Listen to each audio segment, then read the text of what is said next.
So GLP-1s are everywhere now, and a while ago people were mainly arguing about the injections themselves. Should you take them, should you not? Are they cheating? Are they safe? Well, the debate is basically over, because now we've got GLP-1 supplements, GLP-1 meal deals, GLP-1 pizzas, samosa, I kid you not, well, probably not right now, but I'm not going to be surprised if that comes out, menus, everything. Now, at this rate, someone's going to release GLP-1 biryani. I guarantee it. Most people still think the main question is whether these drugs work. That's not the question anymore. We know it works. The real question is, with all the noise and all the marketing, and all these people trying to cash in ultimately, how do you actually know what's useful, what's a scam, and what's genuinely worth your time and money? Because very few people are slowing down to explain that clearly, obviously because money's involved. So that's what I want to do today. We're just going to go through the GLP-1 food nonsense, the supplements, scams that have exploded around this, the myths about muscle loss and fat cells that keep getting repeated, nausea, and what's actually causing it, you know, the dodgy online clinics and the fake injection problem, and where all of this is going over the next few years, including something that doesn't get talked about enough, that matters a lot if you've been dealing with PCOS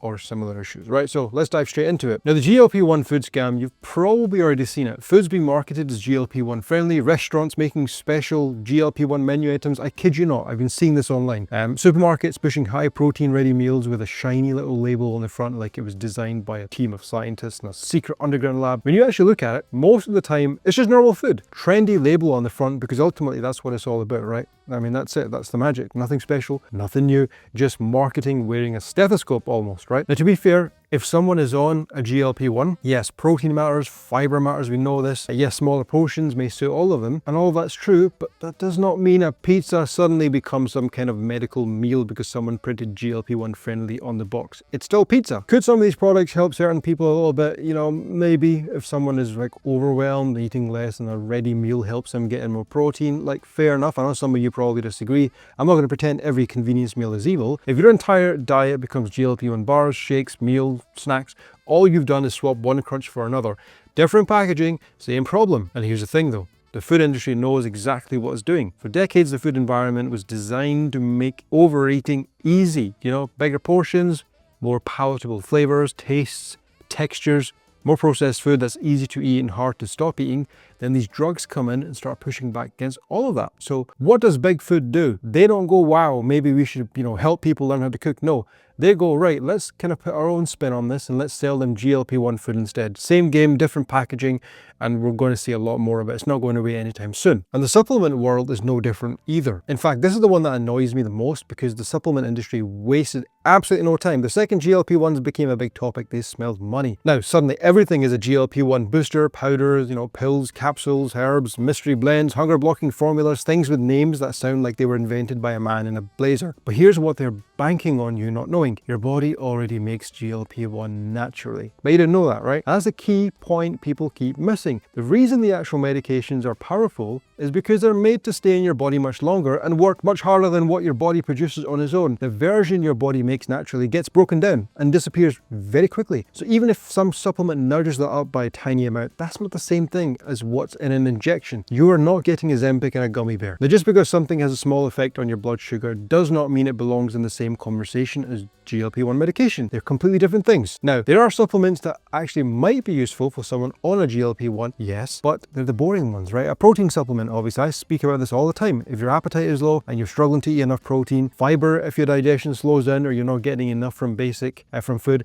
or even a basic multivitamin, that's something that I've seen as well when people are under eating because of, you know, being on GLP-1s as well. Electrolytes, no, I'm not talking about Strike Nutrition or Suna supplements for the reasons they claim. No, basically salts and minerals. If you're eating very little and you're feeling run down and you're somewhat exercising as well and you do dissipate a bit of sweat, you might need to consume electrolytes as well. That's about where the sensible conversation lives. Once we move into miracle herb territory and nature's Ozempic territory, I'm already mentally checking out. Most people do not need a kitchen cupboard that looks like a supplement shop lost a fight. Now, the muscle loss myths. Now, you're probably thinking, okay, but what about muscle, right? And I've been mistaken on this before as well, and I've corrected myself because this one keeps coming up and it needs putting in the bin properly. The claim is that GLP-1s destroy your muscle in some unique and catastrophic way. But here's a simple version, right? Ready? Whenever people lose weight, they always lose a mix of things. You know, body fat, water, stored energy from your muscles, and yes, some actual muscle too. That happens with any diet, right? It happens with weight loss surgery. It happens when someone is seriously ill. It happens with pretty much any big drop in weight. It's not a special thing that happens with GLP-1s. The real question is never whether any any muscle is lost at all. The real question is how to keep as much of it as possible. And the answer is the same boring answer it's always been. Do some resistance training, lift some weights safely, body weight exercise if you can, eat enough protein, supplement if you must as well, but don't eat so little that your body starts breaking down muscle for fuel. And don't try to lose weight ridiculously fast if you can help it. Same rules as always. The injection does not jump out of the pen at night and steal your shoulders while you're sleeping, right? If someone takes a GLP-1, barely eats, never exercises, gets hardly any protein and lives on toast and vibes, yeah, they might end up looking and feeling far worse. That's not the proof the drug destroys a muscle. That is proof that poor habits plus rapid weight loss can lead to poor results. Those are not the same thing. And speaking of things people worry about, the other one that constantly comes up is nausea. Now, most people assume it because it happened to someone, right? Someone you knew was on Mounjaro and Ozempic and they were feeling sick and, it put you off, right? These drugs do slow down how quickly food moves through your digestive system. That's something you probably already know, especially in the beginning or when the dose goes up, right? If you're eating big, greasy, heavy meals at that point, that's probably not going to go well. And I've experienced some people doing this. But the sickness is not just about food sitting there like a big traffic jam. A big part of it also seems to come from signals in the brain. This is something I'm learning a lot more about as well. Some of the same pathways that reduce appetite can also make certain people feel sick. So it's not just like the stomach being slower. The drugs kind of almost affecting the part of your system that controls nausea, if that makes sense. And that's why some people can feel quite queasy even when they've not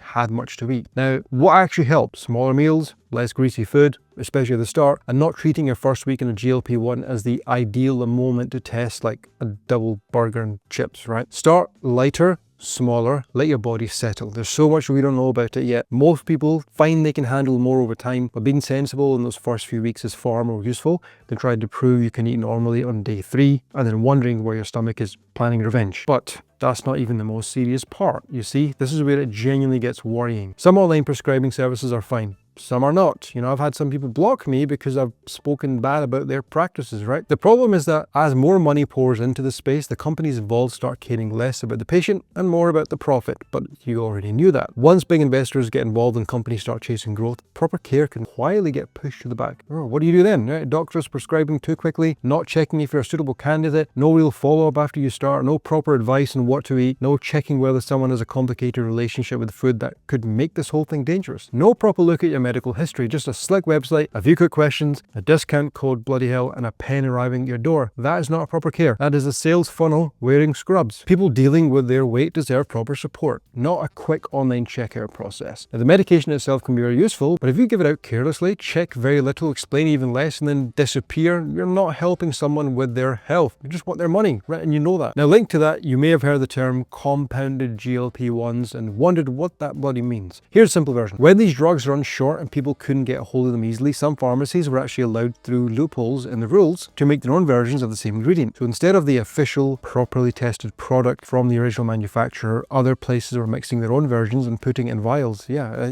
I'm not kidding. Now, on paper, that might sound fine. Same ingredient, cheaper price. What's the bloody problem? The problem is that you have no idea what you're actually getting. Where is the ingredient coming from? How clean is it? Is the dose accurate every single time? Are there any substances in there that shouldn't be? How is it all being stored? All of that matters enormously. This is not like buying a cheap hoodie online and thinking, worst case, it shrinks in the wash. This is something you are directly injecting into your body. I think that deserves far more caution than people give it sometimes. Now, I completely understand why some people take that risk. I get it. The official versions are getting expensive. Getting access through a doctor can be quite slow or difficult. Some people have struggled with their weight for years and feel like this is the first thing that's given them any real hope. If someone's sitting there thinking, I can either try this version or get nothing at all, I understand why they might want to go through that route. I get that. But understanding why someone does something is not the same as pretending it's automatically safe. Those are very different things, and people online get silly about this. They act like if you question the cheaper versions, you must be defending big drug companies. No, you can think the big pharmaceutical companies are greedy and still accept that unknown, poorly regulated versions carry real risks. Both of those things can be true at the same time. Now, on the topic of things people get wrong, this next one is quick, but it needs saying, right? There's a claim going around that GLP-1s actually increase the number of fat cells in your body. Now, I hadn't heard of this. I actually came across this, and I was on Dr. Curran's podcast as well, which is the inspiration behind this video, and somehow that these fat cells increasing and GLP-1s will of course make you fatter in the long run. Now, this sounds alarming until you actually slow down and look at where it comes from. Now, there is some very early lab research looking at how young, undeveloped fat cells can grow into full fat cells, right? People online grab one small piece of that and start acting like they've exposed a massive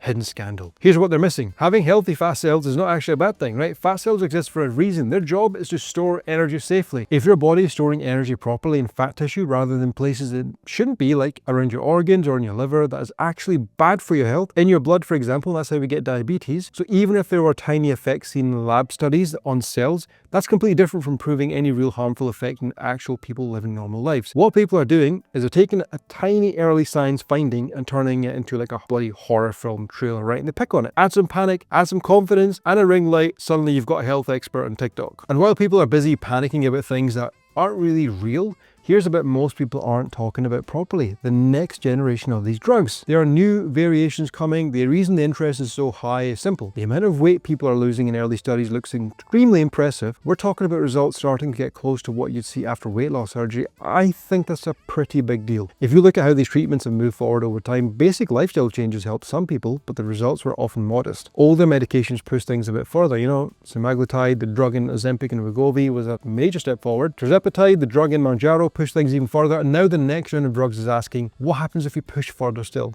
Pushing the boundaries almost. It was a bit like anabolic steroids. These medications are getting stronger, more precise, and I don't think we've reached the limit yet. I think that's a bit scary, but I'm not a scientist, I'm not a doctor, so of course I'm going to think that. But the part that gets completely lost in all of this, these drugs don't just seem to affect how much you weigh. There's a real growing interest in what else they might be doing in the body. Things like inflammation and conditions like PCOS, which is a hormonal condition that affects many South Asian women and is often linked to weight, insulin, and irregular periods, right? So I've been reading a few things about PCOS now. People who are taking GLP-1s, they've seen fertility rates improve as well. Don't take my word for it, obviously, that's what I've been reading. A lot of people assume that if someone with PCOS improves in a GLP-1, it must only be because they lost weight. And yeah, losing weight helps. Better blood sugar control helps. Less strain on the body overall helps. But there are women who seem to improve very quickly, sometimes before any significant weight loss has even happened. And that's worth paying attention to, I think, because it suggests that these drugs might be doing something more direct in the body, like affecting hormones or other systems in ways we don't fully understand yet. So we don't have all the answers. But over the next few years, some of the most interesting research might not just be about how to lose weight.